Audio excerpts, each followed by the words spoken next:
सूर्य मणि यंत्र के रूप में आपके सन्मुख लेकर आए हैं प्रोफेसर गुरदीप अरोड़ा जी।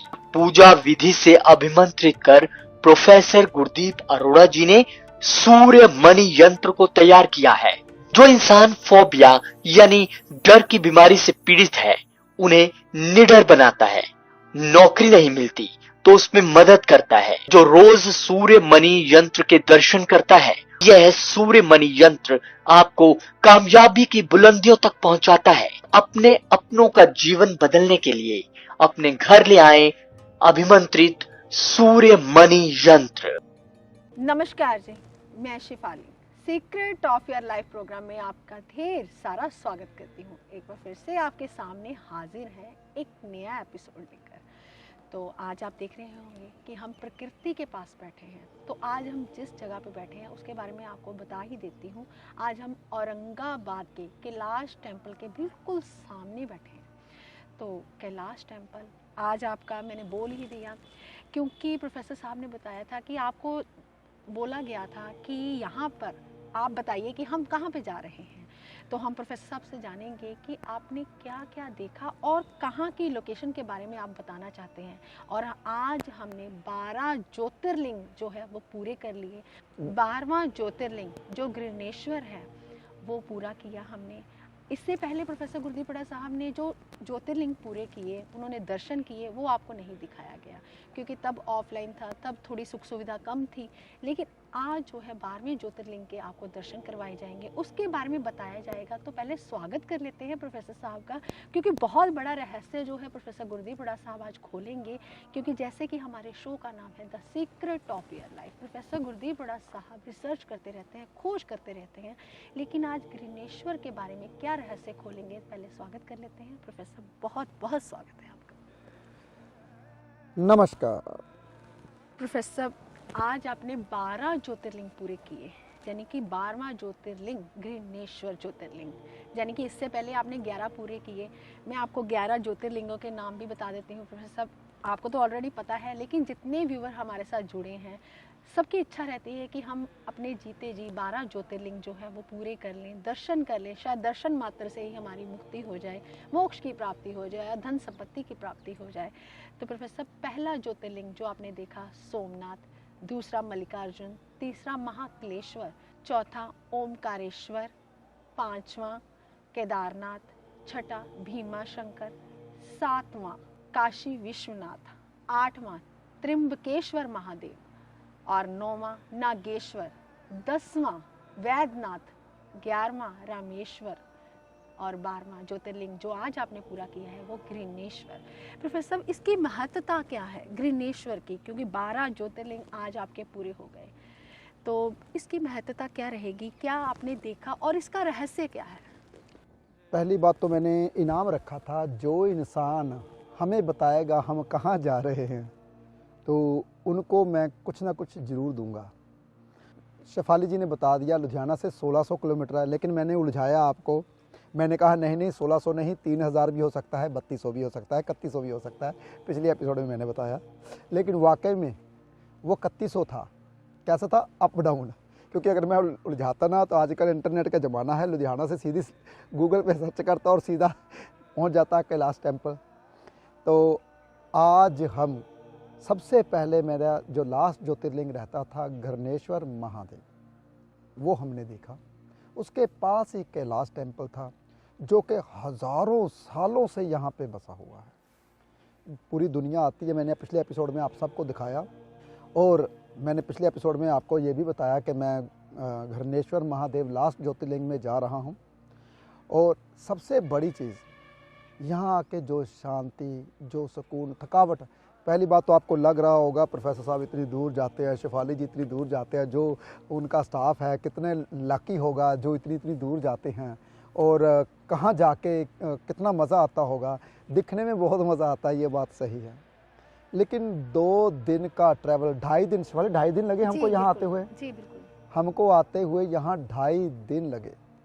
गाड़ी में 2.5 दिन का वक्त बिताना ऐसा ही नहीं होता, क्योंकि रात को मैं सफ़र नहीं करता। तो ये बिल्कुल पास में ही है, कैलाश टेम्पल के सामने जगह बनी हुई है, वहाँ हम पार्क में बैठे हुए हैं। वहाँ हमने सोचा क्यों ना एक एपिसोड किया जाए। शेफाली जी कहते हैं मैं आपके 12 ज्योतिर्लिंगों के नाम बताऊंगी, आपने किए ऑफलाइन किए। तब हाँ भाई मेरे पास कैमरे अपने नहीं होते थे, तब मेरे पास इतनी सुख सुविधा नहीं होती थी। लेकिन आज हम दोबारा से ये सब चीज़ें देख रहे हैं। घरणेश्वर महादेव मैंने पहली दफ़ा देखा, लेकिन इसके बाद हम शनि सिंगनापुर जाएंगे, वो बिल्कुल पास में ही है, 100 किलोमीटर है। लेकिन वहाँ भी मैं गया हुआ हूँ, पहले गया था जब दरवाजे बिल्कुल नहीं होते थे, बड़ी शिला रखी हुई थी, बहुत अच्छा आनंद आया था। लेडीज़ को वहाँ जाने की अनुमति नहीं देते, वो बाहर लेडीज़ सामने खड़े होकर देखते हैं, दर्शन करते हैं। और तब धोती पहन के तब ऐसे कुछ किया था। आज देखते हैं क्या है क्या नहीं है, मुझे नहीं पता, क्योंकि आज का, तब मैं बात कर रहा हूँ तकरीबन ज़्यादा से ज़्यादा 15 साल पहले की। फिर उसके बाद साईं मंदिर, शिरडी साईं मंदिर भी हम जाएंगे, क्योंकि यहाँ बिल्कुल नज़दीक है। यहाँ 100 किलोमीटर 110 किलोमीटर वो है और 110 किलोमीटर साईं बाबा का मंदिर है। 200 किलोमीटर है, इतनी दूर आए हैं तो क्यों ना फिर वहीं भी जा आते हैं। और फिर हम वापसी होगी 3 दिन के बाद, यानी कि पूरा 1 वीक का हमारा ये टूर था। कोशिश हमारी यही होती है कि आजकल जब से शेफाली और जब से मेरा स्टाफ बड़ा है, तो यही होता है कि कैमरे के साथ लेकर चलूँ, सबको साथ लेकर चलूँ। जो जहाँ मैं जाता हूँ वहाँ मैं आप सबको लेकर जाऊँ। हाँ, जिन लोगों ने बताया उनको इनाम तो ज़रूर मिलेगा, सबको पता है। लेकिन मैं जाकर देखूंगा किन किन लोगों ने बताया, किन किन नहीं। हमने अभी एपिसोड रिलीज़ करने हैं, सभी स्टेप बाय स्टेप करेंगे और स्टेप बाय स्टेप आपके पास ये पहुंचेंगे सभी एपिसोड। हम ये देखिए आप, हमने ट्रैवल भी करना होता है। लगता है कि हमने कल जो घूमा कैलाश टेम्पल, वो धूप में खड़े होकर, यहाँ तो जून जुलाई का महीना लगता है, क्योंकि यहाँ का टेम्परेचर तकरीबन 30-32 डिग्री था, कल 35 डिग्री के करीब था। तो धूप में खड़े होकर हमने शूटिंग की वहाँ पे भी, और लगता है दूर से भी बहुत अच्छा है, लेकिन बहुत कठिन है। शूटिंग करना बहुत कठिन है। लेकिन अगर मैं आपको ना घुमाऊँ, आपको ना लेकर जाऊँ, तो मुझे भी ऐसा लगता है मेरा परिवार पीछे क्यों रह गया। वो भी जाएगा, वो भी देखेगा मैं कहाँ कहाँ बैठता हूँ, कहाँ कहाँ जाता हूँ। और ये आपके लिए सब कुछ करता हूँ। अगर मैंने अकेले में जाना होता तो पहले मैं अकेला घूम ही चुका हूँ सब कुछ। अकेले में जाता, हवाई जहाज़ में जाता, तकरीबन 1 घंटे में यहाँ पहुँच जाता, दर्शन करता, शाम को या अगले दिन फिर चलता। अगर मुझे पैसों का लालच होता तो फिर हम अगले दिन चलते, यहाँ पे एक एपिसोड कर लेते, फिर अगर अगले दिन चलते, जहाज़ पे चढ़ते, वापस चले जाते। मैं अपनी जो दिन की रूटीन है वो क्यों ख़राब करूँ। अब 1 वीक की मैंने रूटीन ख़राब की अपनी। जो मेरे परिवार मेरे साथ जुड़ा हुआ है वो सब कुछ मेरे को याद कर रहा है। चलो कोई बात नहीं, आ रहा हूँ। तकरीबन अभी 3 दिन और लगेंगे, 4 दिन और लगेंगे हमें यहाँ घूमते घूमते। रही बात, शेफाली जी ने पूछा घरणेश्वर महादेव की क्या महिमा है, हमें बताइए।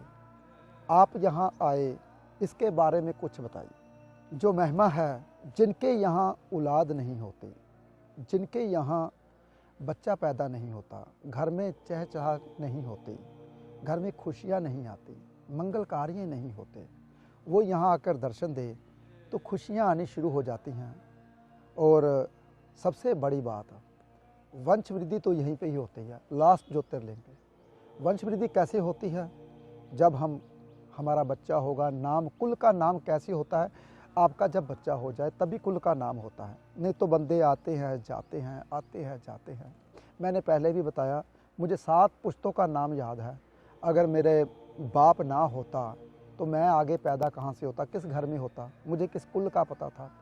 नथु राम मेरे दादा का नाम, कांची राम, कालू राम, मुंशी राम। देखिए, ये अगर पुश्तें थी तभी तो मेरे को याद है, अगर पुश्तें ही नहीं थी तो कहाँ याद रहती है। अब मेरा बेटा हरदीप, मेरा पोता समरदीप, देखिए ये आगे की आगे वंश वृद्धि तभी होती है जब हम धार्मिक यहाँ पे जाके हम यज्ञ करते हैं, रुद्राभिषेक करते हैं। वैसे तो हम हर महीने पंडित जी को साथ में बिठाकर हम हवन करते हैं, लेकिन वहाँ आने का आनंद ही कुछ और है। मुझे ये पता चला कि ये चीज़ बची कैसे रही। बहुत सुंदर मंदिर है, हमने पिक्चर भी खिंचवाई है, दिखाते हैं आपको। जब हम इंटर करने वाले थे तो फिर हमने इंटर किया, आपको तो वीडियो देखी है, आपको तो पता ही है सब कुछ। वहाँ अंदर कैमरा अलाउड नहीं है, इसलिए हम अंदर कैमरा नहीं लेके जा सके। यहाँ पे पार्क में बैठ के हम एपिसोड किया। वहाँ हाँ, कैलाश टेम्पल में जाके हम एपिसोड कर सकते थे, वहाँ हमने किया जहाँ जहाँ हम जा सकते हैं। लेकिन कुछ चीज़ों पर, कुछ जगहों पर हमें अनुमति लेनी पड़ती है कैमरा लेके जाने की। बहुत कठिन है शूटिंग करनी, लेकिन आपको लगता है कि बहुत आसान है। चलो जी। आपको साथ लेकर चलते हैं, जहाँ जहाँ मैं जाता हूँ कोशिश करता हूँ। यहाँ पे भी हम पार्क में भी बैठे हैं, तो आपको क्या लगता है कि पार्क में बैठ के ऐसे शूटिंग हो जाती है? लोग आते हैं, देखते हैं क्या कर रहे हैं, क्या नहीं कर रहे, ये कौन है। कुछ लोग तो हमें फ़ोटो खिंचाने लगे, उनको पता ही नहीं है ये कौन है। उनका कहना है कि कहीं ये मूवी वगैरह शूट कर रहे हैं, कहीं बम्बई से या एक्टर वगैरह से है। वो हमारे पीछे पीछे आते हैं, हमारे साथ पिक्चर, उनको नहीं पता। लेकिन सबके सामने शूटिंग करनी बहुत कठिन होती है।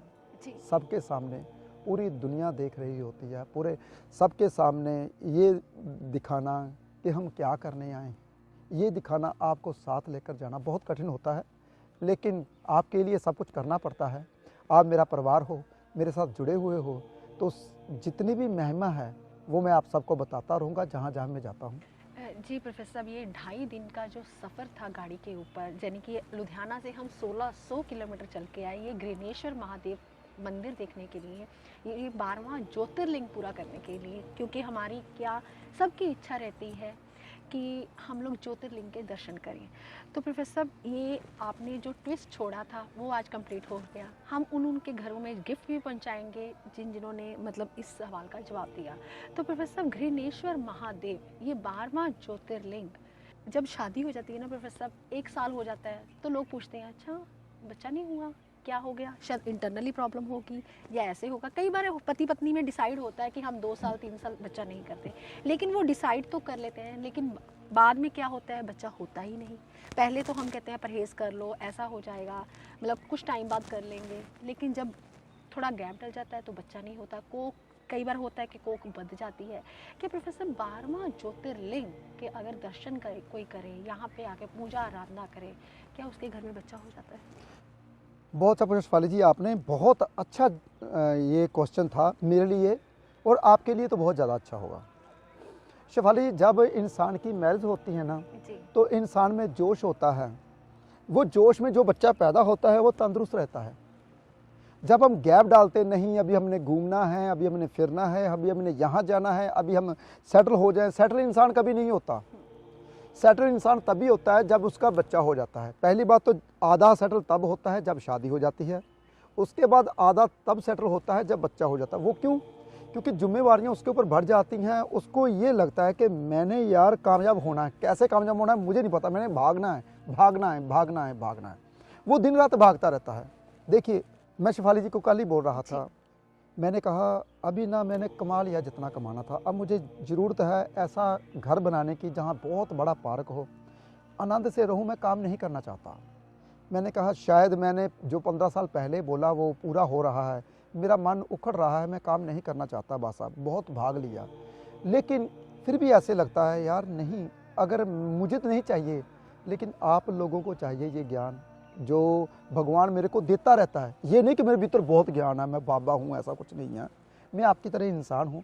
बस ये है कि पूरा दुनिया घूम के आया हूँ, ये पता चला कि क्या है दुनिया में, क्या है शिव, क्या है भोले बाबा। जब मैं पहले ज्योतिर्लिंग में गया था तो मुझे तब इतना ज़्यादा पता नहीं था कि भगवान क्या चीज़ है।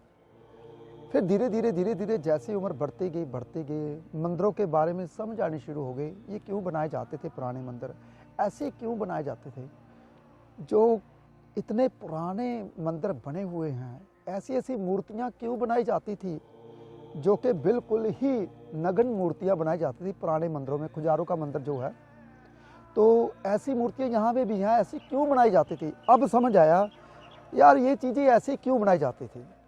अब समझ आया एक राजा के 100 बच्चे कैसे होते थे। अब समझ आया कि यार एक राजा 35,000 साल तक राज कैसे करता था। पहले इन चीज़ों के बारे में पता ही नहीं था। पहले मैं भी बस ऐसे आम इंसान की तरह जाता था, देखता था, हाँ होंगे कभी। विश्वास तभी हमारा उठ चुका है क्योंकि कोई भी इंसान हिंदू धर्म के बारे में, किसी भी धर्म के बारे में विस्तार से बताता ही नहीं। कोई भी इंसान, या तो वो बता होगी नॉलेज, जिसको नॉलेज है उसके पास कैमरा नहीं है, जिसके पास कैमरा है भगवान उसको नॉलेज नहीं देता। मेरे जैसे के पास पैसा है, कैमरा है, सब कुछ है, मैं घूम घूम के नॉलेज लेता हूँ। देखिए, और जहाँ जाना पड़ता है मुझे वहाँ से नॉलेज मिलती है। इसलिए पता चला कि यार ये मूर्तियाँ कैसे बनती थी। अब अवस्था कुछ ऐसी आ गई है कि बस पता चल जाता है कि भगवान क्या चीज़ है, हम कहाँ जा रहे हैं। हाँ, जो उस इंसान की, चलो मेरा लैंड से भटक जाता हूँ मैं, पता नहीं भोले शंकर के रंग में रंग जाता हूँ जब मैं बातें करता हूँ अंदर की, जब मेरे अंदर से बातें आती हैं भगवान की, तो पता नहीं क्या हो जाता है, मेरी बातें आगे की आगे चली जाती हैं। चलो बातें फिर मैं वहीं पे जाता हूँ, शेफाली जी के क्वेश्चन पे। जो इंसान की शादी होती है पहले साल में ही बच्चा ले लेना चाहिए हमेशा, अगर ज़िंदगी में तरक्की करना चाहते हो। जो इंसान तरक्की करता है, हम हनीमून पे जा रहे हैं, अरे भाई हनीमून में जाना चाहते हो ना, तो ऐसे धर्म स्थान पे जाइए जो प्राचीन हो, जहाँ पे हमारे सभी ऋषियों मुनियों ने भक्ति की। वहाँ पे जाइए, वहाँ से अपना वंश लेकर आइए, वहाँ पे जाइए अपनी खुशियाँ लेकर आइए। तो फिर ये भी तो कहते हैं ना, भगवान के पास जाते हो तो सबसे बड़ा हनीमून और कोई नहीं होता दुनिया में, क्योंकि संस्कारी बच्चा होता है जो आपके वंश को संभालता है, नाम पैदा करता है। देखिए, क्या पता मेरी माँ ने कौन से पुण्य किए होंगे जो मैं इतने धार्मिक ग्रंथ पढ़ता हूँ, इतने धर्म जगहों पर जाता हूँ, क्या पता कौन से पुण्य किए होंगे जो कि मैं ऐसा निकला। तो मेरा बच्चा भी ऐसा निकला, वो भी कहीं नहीं बाहर जाता, वो अपने किताबों में लगा रहता है, ग्रंथों में लगा रहता है। आगे मेरा पोता क्या पता कैसा होगा, वो उसकी, मेरे बेटे के कर्म है कि वो कैसा करेगा, या मेरी वाइफ के कर्म है वो कैसा करेगी, उसका पोता कुछ भी कैसे भी। लेकिन हम तो यही चाहते हैं कि क्या पता पिछले से पिछले मेरी माँ या मेरा दादा या मेरा परदादे के कैसे कर्म होंगे कि हम ऐसी चीज़ें देखते हैं। इसीलिए क्या पता वो जब बच्चे लेने के लिए किसके पास गई होगी, कौन से धार्मिक ग्रंथ के पास माथा टेका होगा, कौन से मंदिर में माथा टेका होगा। तो ऐसे जाना चाहिए आपको। जोश में जो बच्चा पैदा होता है, बहुत ध्यान से सुनिए, उसको कभी कोई बीमारी नहीं लगती।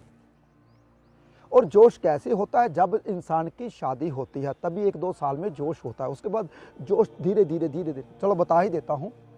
अगर आपका बच्चा 20 से 25 साल की उम्र में पैदा हुआ, जब आपकी 20 से 25 साल उम्र है, तो आपका बेटा होगा जोश वाला, एनर्जी वाला, बॉडी बिल्डर, गेम भागने वाला, एनर्जी वाला। 25 से 30 साल की उम्र में जितने बच्चे होंगे, हाँ गेमर हो जाते हैं, ये ऐसा नहीं कि गेम नहीं होते, लेकिन उनका नाम बहुत कम हो जाता है। और 30 से 35 साल की उम्र में बच्चे बस अपने आप में लगने वाले, अपने कमरे में बैठ के कंप्यूटर में पढ़ने वाले, बस दूसरों को कम बुलाने वाले, माँ बाप का कम ध्यान रखने वाले। 35 से 40 साल की उम्र में बच्चा पैदा होता है तो थोड़ा ढीला मसा होता है, उनको डॉक्टर के पास बार बार लेकर जाना पड़ता है, वो इतना ज़्यादा तंदुरुस्त नहीं हो पाता। और 40 से 45 साल तक उसको बच्चा संभालते ही रहता है, अरे भाई ठंडी ना लग जाए, ये ना हो जाए, ये ना हो जाए, उसका पैर के ऊपर ध्यान रखना पड़ता है। और 45 से 50 साल की उम्र में जो बच्चा पैदा होता है, तो बस फिर तो बच्चे के पीछे ही रहो आप, वो बच्चा तंदुरुस्त नहीं हो पाता, क्योंकि जोश आपका ख़त्म हो चुका था तब तक। जैसे आपका जोश रहेगा वैसा बच्चा पैदा होगा। ये मैंने रहस्य बताया क्योंकि मेरे अंदर से रहस्य पैदा होते रहते हैं, अंदर से निकलते रहते हैं। इसलिए कभी भी ज़िंदगी में ये मत कीजिए कि हम पहले ये काम कर ले तभी बच्चा पैदा करेंगे, हम ये काम कर ले तभी बच्चा पैदा करेंगे। ऐसा नहीं करना चाहिए, क्योंकि आपके माँ बाप के भी कुछ, कहते हैं ना, खुशियाँ होती हैं। जैसा कि दुनिया में सबसे प्यारा, कहते हैं, अपनी औलाद होती है, उससे भी प्यारा पता क्या होता है, औलाद की औलाद होती है। वो कैसे? क्योंकि जब बंदे की उम्र 40-45 साल आती है, 50 साल के करीब आती है, छोटे बच्चे को खिलाने को दिल करता है। तब छोटा बच्चा कौन होता है? तो आपके बेटे का बेटा होगा या बेटे का कुछ, बेटी का बेटा होगा, कुछ भी। तो छोटे बच्चे को खिलाने की कोशिश करता है, वो सबसे प्यारा लगता है। तो आप अपने माँ बाप की खुशियाँ को ख़त्म करते हो, जब के आपके माँ बाप चले जाते, फिर उसके बाद बच्चा पैदा करते हो जो कि दादा दादी का मुँह ही नहीं देखते। इसलिए शादी के तुरंत बाद ही बच्चा लेना चाहिए। रही बात घृणेश्वर महादेव की, अगर नहीं पैदा होता तो यहाँ आके माथा टेकिए, यही इसकी महिमा ही यही है। ये आपकी गोद को हरी कर देते हैं। ये भोले शंकर ऐसे हैं, आपके घर में मंगल कार्य ला देते हैं। जी प्रोफेसर साहब, बात आती है बच्चों की, बात आती है परिवार की, बात आती है वंश वृद्धि की। कई बार ऐसा होता है कि पहली बेटी पैदा हो जाती है, फिर बेटे के चक्कर में फिर बेटी पैदा हो जाती है, फिर बेटे के चक्कर में बेटी पैदा हो जाती है। ऐसे ऐसे करते लेडीज़ की उम्र जो है वो 40 साल के करीब हो जाती है। फिर 3-4 बेटियों के बाद फिर बेटा पैदा होता है। क्या वो बेटा तंदुरुस्त नहीं होता?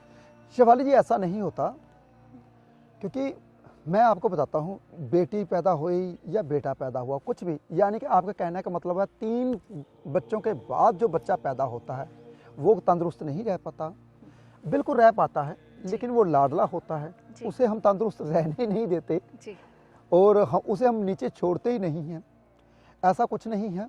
जब कभी आपके 4 बच्चे पैदा हुए तो कम से कम 7 साल तो निकल गए। जी बिल्कुल। मान के चलो 7-8 साल निकल गए। जी। चलो 10 साल में लगाता हूँ, जी। 10 साल के बाद बच्चा पैदा हुआ, जी। यानी कि 33 साल की उम्र में या 35 साल की उम्र में बच्चा पैदा हुआ। जी बिल्कुल।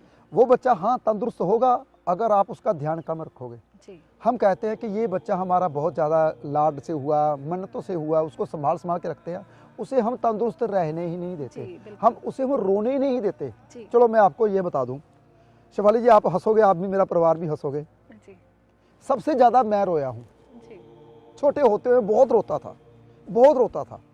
क्यों? क्योंकि मेरी माँ, हमारी ना गाय भैंस होती थी हमारे घर में। जी। मेरी माँ दूध खुद निकालते थे, मेरा फादर था लेके आता था, और हमारा ट्रांसपोर्ट का काम था, और वो मेरे फादर बाहर जाते थे और चारा वगैरह बाज़ार से लेके आना, कुछ करना। मेरी माँ अकेली थी। मेरा भाई जो बड़ा था, मेरा भाई था 5-6 साल बड़ा था, वो मेरी मदर के साथ जाता था। यानी कि मेरा ध्यान रखने वाला, तब तो नौकर नाकर, हम इतने अमीर घर से नहीं हैं, पीछे से हम इतने अमीर बिल्कुल भी नहीं हैं। तो मेरे को अकेले को छोड़ देता तो मैं रोता रहता था, बहुत रोता था। और कुदरती भगवान की कृपा से रंग भी मेरा ऐसा था तो मैं बहुत रोता था। लेकिन एक बात और बता दूँ आप सबको, तभी मेरा दिमाग इतना ज़्यादा है, मैं बहुत पहले से सोच रहता हूँ हर चीज़ को। वो क्यों सोच रहता हूँ? क्योंकि छोटे होते जो बच्चा रोता नहीं है उसकी नसें नहीं खुलती, उसकी दिमाग की नसें बंद ही रहती है जो बच्चा रोता नहीं है। बच्चे को रोने से, कहते हैं ना जब बच्चा पैदा होता है, ये रोया नहीं, रुलाना जरूरी है, क्योंकि नसें खोलनी जरूरी होती है। हम खोलने ही नहीं देते, बच्चे को रोने ही नहीं देते। ना चुप चुप चुप चुप ऐसे गिला देते। ऐसा बिल्कुल भी नहीं करना चाहिए। बच्चे को रोना भी चाहिए। रोना बच्चे की सेहत के लिए बहुत ज़्यादा फायदेमंद होता है। तो शेफाली जी, मैं बहुत रोया हूँ, ये मैंने अपनी हकीकत बता दी छोटे होते हुए। जी प्रोफेसर साहब, क्या होता है, पहले आजकल के माँ बाप तो बहुत समझदार है, कम से कम 3-4 साल का गैप डाल देते हैं। लेकिन पहले जो माँ बाप हुआ करते थे तो वो इतने समझदार नहीं हुआ करते थे। एक बच्चा हुआ, 1.25 साल बाद दूसरा बच्चा हो गया। तो नेचुरली बात है, उन बच्चों का दिमाग मुझे लगता है ज़्यादा तेज है। जैसे कि हम लोग भी थे घर में, तो मेरा भाई और मेरे में शायद 1.5 साल का फर्क अंतर है। तो हम, मेरी मम्मी भी कहती, मैं कहती थी रोते रहो क्योंकि मैंने काम करना है। तो तभी आप तेज दिमाग के पहले ना शेफाली जी काम करने वाले नहीं होते थे हमारे घर में, क्योंकि हमारे मदर्स करते थे। मेरा भाई था, वो बड़ी मेहनत की, मेरे भाई ने भी। वो जो चारा होता था हम खुद काट के लेके आते थे। हमारे पहली तो नहीं थी हमारे पीछे से, जो हमारी पुरखों की पहली थी वो ख़त्म हो गई थी। हमारे जो दादा परदादा थे उन्होंने ख़त्म कर दी थी, और जो हमारे हिस्से में नहीं आई, फिर हम एक खेत लेते थे, उसको क्या कहते हैं कि वो खेत लीज पे लेते थे हम। उस पर जो चारा उगता था, उस चारे को 6 महीने के लिए काटते, तो कुछ ऐसा होता था, मुझे अभी तक याद है। तो हम वो चारा काटते थे। बरसीन जो होती है बार बार उगती रहती है, वो हम एक दफ़ा काटते थे, दोबारा फिर उग जाती थी, क्योंकि हमने लिया होता ठेके पे, तो हम खुद काट के लेके आते थे। ऐसे ही मेरा ब्रदर था, वो बहुत मेहनत करता था, मेरा भाई था। तो हमने बहुत मेहनत की है, बहुत छोटे लेवल से ऊपर आए हैं। तो ये चीज़ें भूलाने वाली नहीं हैं। भगवान जो है इंसान देता है, लेकिन तभी देता है अगर आपके कर्म अच्छे हैं, तभी देता है ये सभी खुशियाँ। अगर आपके कर्मों में सच्चाई है, सच्चाई होनी बहुत ज़्यादा ज़रूरी है। तो मैं अपने बारे में जो भी बोलता हूँ सच बोलता हूँ, क्योंकि मुझे ऐसा लगता है कि पता होना चाहिए कोई इंसान छोटे से ऊपर तक तभी आ पाता है अगर आप भगवान को भीतर से जानते हो, भीतर से मानते हो और सबको अपना समझते हो। मुझे जितने भी मेरे साथ चल रहे हैं, मैं सबको अपना समझता हूँ, ध्यान रखता हूँ। आप सुन के हैरान हो जाओगे, सुबह की चाय मैं ही बनाता हूँ सबके लिए। क्यों शिफाली, सच बताना दिल से? जी बिल्कुल। और मुझे शौक है काम करने का, पता नहीं क्यों। मैं सुबह उठता हूँ, मैं बताता हूँ, क्योंकि मैं जब भी साथ चलता हूँ, पंडित जी को साथ लेके चलता हूँ, सनी को साथ लेके चलता हूँ, सबको, अरे भाई आ जाओ, चाय बना दी आपकी, ठंडी हो रही चाय, क्योंकि मुझे शौक है काम करने का। देखिए, तो ऐसा नहीं, दिल से मैं प्यार करता हूँ सबको। तो मुझे अच्छा लगता है कि मैं काम करता हूँ, तो मुझे अच्छा लगता है, सबको खिलाना पिलाना अच्छा लगता है मुझे। तो इसलिए अगर आप भी खुशियाँ चाहते हो, आप भी चाहते हो कि आपके घर में खुशियाँ आएँ, गृहनेश्वर महादेव आइए और खुशियाँ लेकर जाइए। हम तो लेकर जा रहे हैं, आगे हम शनि मंदिर जाएंगे, उसके आगे हम साईं बाबा के मंदिर जाएंगे, फिर नासिक से होते हुए फिर वापस जाएंगे। चलो देखते हैं कितने दिन और लगते हैं। जी प्रोफेसर, गृहनेश्वर महादेव जब हम गए थे उस टेम्पल में, तो उसमें छोटे छोटे ना 4 दरवाजे थे। तो आप बता रहे थे ये 4 दरवाजे जो हैं अर्थ, धर्म, काम, मोक्ष के दरवाजे हैं। तो प्रोफेसर वो इतने छोटे दरवाजे की सिर झुकाकर अंदर आना पड़े, लेकिन वो आजकल दरवाजे उन्होंने बंद कर रखे हैं, एक ही बड़ा दरवाजा लगा रखा है, लेकिन उसका अर्थ क्या है? शेफाली जी, पहले जो छोटे दरवाजे बनाए जाते थे उसको हमेशा इसलिए बनाए जाते थे, जो भी इंसान, चाहे वो राजा हो चाहे वो रंक हो, मुगल साम्राज्य से ये क्यों बचा रहा? क्योंकि उसको भीतर आने के लिए सिर को झुकाना पड़ता था, तो वो भीतर आ नहीं सके, ये तभी बचे रहे ऐसे मंदिर। तो छोटे दरवाजे चारों तरफ इसलिए बनाए जाते थे ताकि कोई भी इंसान आता है तो कि उसको पता चले वो कौन से दरवाजे से आता है, उससे पता चले ये कौन सा दरवाजे से आ रहा है, ये कौन सा इंसान है, इसकी प्रकृति कैसी है। देखिए 4 दरवाजे इसलिए बनाए, वैसे तो 4 थंब होते हैं हमारे, जैसे धरती भी 4 थंब पे टिकी हुई है और इंसान भी चारों थंब पे टिका हुआ है, ऐसे ही 4 दरवाजे बनाए जाते थे। पूर्व, पश्चिम, उत्तर, दक्षिण, चारों दरवाजे बनाए जाते थे। जैसे कि हम कहते हैं कि हमारा जो दक्षिण द्वार है वो पितरों का द्वार है, जो हमारा उत्तर द्वार है वो देवताओं का है, ऐसे ही हमारे जो चारों दरवाजे बनाए जाते। पुराने जो मंदिर थे ना, मैंने शेफाली जी को बताया, मैंने कहा देखिए शेफाली जी, यहाँ पे किचन बनाई जाती है, कितना वास्तु का ध्यान रखा जाता है। देखिए ईस्ट की ओर ध्यान रखा जाता है। जैसे कि शिव की हम प्रकृता माथा टेकते थे तो हमारा जो फेस था वो वेस्ट की ओर था, जब हम विष्णु भगवान को माथा टेकते तो हमारा फेस ईस्ट की ओर आता है। देखिए तो वेस्ट की फेस क्यों? क्योंकि वो काल के देवता हैं। देखिए कितनी बड़ी बातें थी, कोई भी मंदिर में जाते तो कितना कुछ सीखने को मिलता है हमें, लेकिन हम सीखते नहीं हैं, सिर्फ देख के भाग के चले जाते हैं। लेकिन मैं तो कुछ ना कुछ सीख के लाता हूँ, अपने भीतर नहीं रखता, साथ के साथ आपको बता देता हूँ। जी प्रोफेसर, हमने 4 दरवाजे देखे, धर्म, अर्थ, काम, मोक्ष के, और लक भी जो है वो भी 4 अक्षर का बना हुआ है। अगर लक है तो सब कुछ है। कहते हैं कि अगर कर्म करके हम अपना भाग्य बनाते हैं जो वो ज़्यादा बढ़िया है, लेकिन अगर भाग्य हमारा साथ देता है, लक हमारा साथ देता है, तो हम तरक्की की ओर भागते चले जाते हैं। तो प्रोफेसर ये ग्रीनेश्वर महादेव की जो महिमा है, शायद ये 12वां ज्योतिर्लिंग, बहुत सारे जोशियों ने बता रखा होगा शायद यूट्यूब पे, लेकिन आपका विस्तार करने का जो तरीका है वो अलग है। इसीलिए हम सीक्रेट जो है वो खोलते जाते हैं, और हमारा secret of your life program का यही मंतव्य है, आपके लिए रहस्य हम खोलते जाएँ और प्रोफेसर साहब से हम पूछते जाएं, क्योंकि ये छोटी छोटी बातें जो है ना हमारे जीवन को पूरा कर देती हैं। हमारी ज़िंदगी जीने का तरीका जो है वो कभी भी अधूरा नहीं रहता। अगर आपको ये एपिसोड अच्छा लगे तो ज़्यादा से ज़्यादा लोगों तक शेयर कीजिए, ताकि आपका ज्ञान तो बढ़े ही बढ़े, साथ में दूसरों का भी ज्ञान बढ़े। और कमेंट में आपने ओम नमः शिवाय लिखना मत भूलिएगा, यही मंत्र जो है वो इच्छाओं की पूर्ति करवाता है। तो आप अपना ध्यान रखें, खुश रहें, स्वस्थ रहें। आज के लिए इतना ही, नमस्कार।